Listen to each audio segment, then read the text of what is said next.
Salut Internet, je suis très heureux de te retrouver dans une nouvelle vidéo. Dis-moi en bref pour parler encore une fois de l'immobilier. Oui, je sais, on parle que de ça ici, mais parce que c'est ça qui te fera gagner de l'argent vite, rapidement, pour tout de suite et maintenant ou dans l'avenir.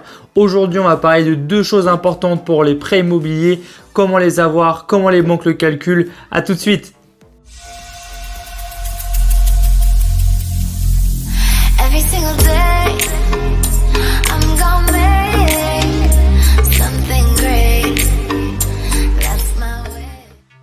Alors forcément, quand on fait de l'immobilier et notamment de l'investissement immobilier, on est obligé de passer par le prêt immobilier. C'est quelque chose de tout obligé de faire parce que ça amène des avantages notables que je t'expliquerai peut-être plus tard. Mais en tout cas l'effet de levier va voir sur internet, tu vas voir ces cadeaux, on en parlera dans une autre vidéo. Mais voilà, donc pour profiter de l'effet de levier des banques, il faut faire des prêts immobiliers. Mais pour ça, le problème c'est qu'il faut l'avoir ce prêt. Et les banques se basent sur deux critères, donc le taux d'endettement et le reste à vivre. Souvent on connaît le taux d'endettement, ça c'est quelque chose de très connu, la limite c'est 33% d'endettement, mais on connaît très peu le reste à vivre. Bon, parlons du taux d'endettement. Le taux d'endettement c'est maximum 33%, ça c'est une règle que les banques se sont fixées, d'accord? Donc si les banques se sont fixées, tu peux négocier un peu, tu peux monter au-dessus et tout, mais grosso modo c'est 33% d'endettement. Ça signifie quoi? Ça signifie que si tu gagnes, on va rester dans les chiffres ronds et très petits, 100 € mensuel, tu as un salaire, on s'est dit 100 €, change tout de suite de travail si c'est le cas, mais bon bref, 100 €, et ben la banque peut te prêter que 33 €. Enfin un prêt où tu vas payer que 33 € par mois. Elle ne peut pas faire plus que ça, donc ça équivaut je ne sais pas à combien d'euros max, mais en gros elle peut te prêter que ça ou derrière la mensualité ferait 33 € parce que c'est 33%. Parce qu'ils considèrent que 33% d'endettement, c'est le max qu'on peut faire pour vivre à côté, payer ses charges, etc., ses impôts, etc., etc. Donc, pas le choix de faire comme ça. Tu peux négocier plus, mais vraiment, c'est compliqué. Il y a une autre façon de faire qui est beaucoup plus simple. L'autre façon de faire, c'est le reste à vivre. Alors, tout simplement, c'est de évaluer combien il te reste après ton prêt immobilier, tout simplement.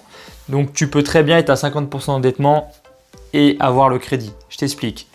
Imaginons que tu as 10 000 € de salaire. Garde ton emploi à ce moment-là. Donc, ou pas. Bref, c'est pas le sujet. Vaut mieux pas avoir de patron. Mais bon, si tu gagnes 10 000 € de revenus, on va faire simple. Si tu gagnes 10 000 € de revenus et que tu vas à une banque, ok, et elle veut te faire un prêt à 50%. Donc, ça veut dire un prêt à 5 000 € mensuel.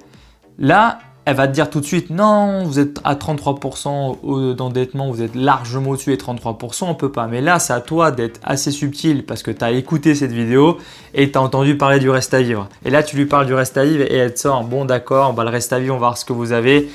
Il vous reste encore 5 000 € pour vivre. Bon, en France, 5 000 € pour vivre, c'est plutôt facile. Du coup, on peut vous faire ce prêt, pas de souci. Voilà comment ça se passe le reste à vivre. On regarde combien il te reste après tes mensualités de ton prêt ou de tes prêts immobiliers ou autres. Et s'il te reste une somme assez conséquente pour vivre, il y a des banques qui vont t'accorder le prêt. C'est aussi simple que ça. Voilà, maintenant tu es armé pour aller négocier tout de suite à ta banque. Là, dès que tu as fini cette vidéo, tu vas à ta banque pour avoir ton prêt que tu as du mal à avoir et tu lui parles du taux d'endettement et du reste à vivre. Les deux choses liées vont faire que tu peux avoir un taux d'endettement plus que 33% et obtenir ton prêt si tu as un peu de mal en ce moment. J'espère que cette vidéo va te servir à ça. En tout cas, je te souhaite d'avoir plein de prêts immobiliers grâce à ça et je te dis à bientôt dans une nouvelle vidéo. Dis-moi en bref, salut!